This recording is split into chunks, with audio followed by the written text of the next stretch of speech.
Di makna hadis ini, at-tarhibu ini ancaman. Orang yang tidak bersih dari apa?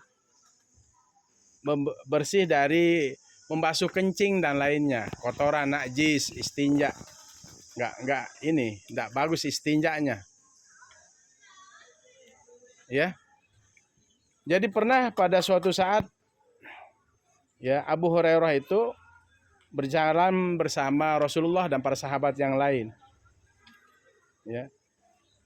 Kunna namshi ma'a Rasulillah sallallahu alaihi wasallam. Kami berjalan bersama Rasulullah sallallahu alaihi wasallam. Famawarorna ala kubraini. Kami lewat di dua kubur. Ya. Faqama, Nabi berdiri langsung. Diam di situ Rasulullah. Faqumna, maka kami ikut juga berdiri bersama Rasulullah ma'ahu. Faja'ala launuhu yataghayyaru. Maka warna Rasulullah itu berubah, warna kulitnya berubah. Ya. Hatta ra'ada kummu qamisi, sampai apa? Gemetar itu lengan bajunya Rasulullah. Fakulna, kami katakan, malaka ya Rasulullah, apa yang terjadi ya Rasulullah? Faqala, Rasulullah menjawab, ama tasma'una ma asma'u. Apakah kalian tidak mendengar apa yang aku dengar? Fakulna, kami katakan, wa madza ya Nabi Allah? Apa itu ya Nabi Allah? Qala hadzani rajulani. Maka Nabi menjawab, ini dua laki-laki yu'adzabani, disiksa fi kuburihima, di kuburnya, dengan siksaan azaban syadida, siksa yang sangat pedih. Dengan sebab apa? Fi zambin hayyinin, dengan sebab dosa yang sangat remeh-temeh. Faqulna fi madzalika, kami katakan, pada dosa apa itu ya Rasulullah? Qala kana ahaduhuma la yastanzihu minal bauli. Salah satu dari keduanya ini, dua kubur ini kan salah satunya nih. Ya salah satunya ini tidak bersih cara istinja. Jadi begitu kencing, dia tidak bagus cara ini membasuhnya. Misalnya kalau laki-laki berdehem, ya, berdehem, laki perempuan itu berdehem, supaya keluar sisa kencingnya, basuh dia. Wa kana al-akharu yu'dhin nasa bilisanihi, dan yang lainnya itu disiksa karena sebab lisannya, dia suka mencaci maki orang, memfitnah orang. Wa yamshi bainahum bin namimah, ya jalan dengan namimah, adu domba. Maka dua kubur ini disiksa, ya, orang yang di dalam dua kubur ini disiksa, satu karena tidak bersih dalam istinja, satu lisannya tidak bisa dijaga. Maka Rasulullah fada'a, meminta. Rasulullah itu apa? Bijari data ini, dua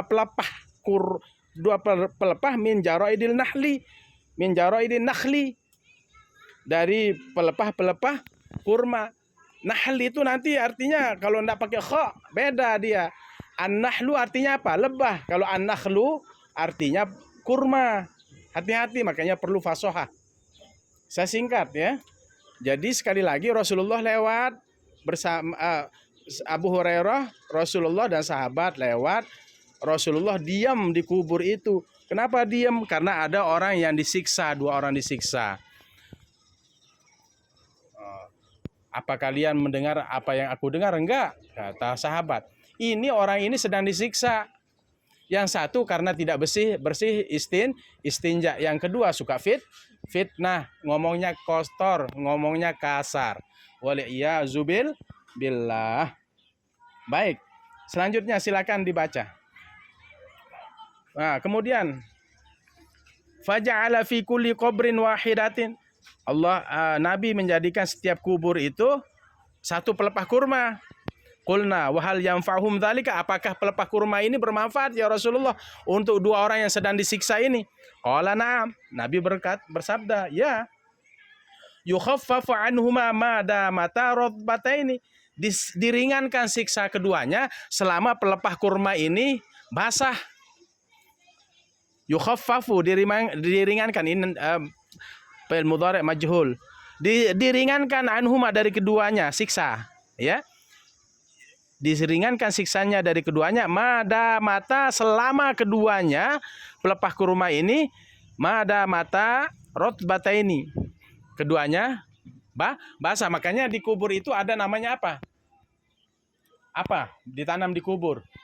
Biasanya ditanam bunga, apalagi pohon apa? Apa di kubur biasanya ditanam?